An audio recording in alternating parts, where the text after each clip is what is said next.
అలైక్య వాళ్ళకైతే స్ట్రాంగ్ వార్నింగ్లు ఇస్తున్నారనమాట. మనోడు చూడండి ఏం కామెంట్ పెట్టిండో, ఈ ముండలు పచ్చడిలో ఉచ్చైనా పోసుంటారు, ఆడియో వింటే అంతటి కనులే అనిపిస్తుంది. Thank you. శివాజీ శివాజీ కాఫీలో గోమూత్రాలు కలిపారా?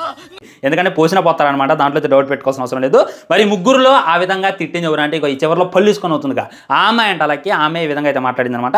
చూడండి మా సబ్స్క్రైబర్ కూడా వాళ్ళకి డైరెక్ట్గా మెసేజ్ చేసిండు, నాకైతే అది స్క్రీన్ షాట్ పెట్టిండు. నువ్వు ఎట్టాల్సింది అని చెప్పి నాకైతే చెప్పిండు, అందుకే పెడుతున్నా.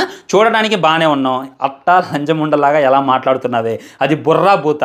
మీ ఆయన నీకు కావాల్సిందల్లా కొనివ్వకపోతే నువ్వు వేరే మగాళ్ళతో అంటుడుస్తావా?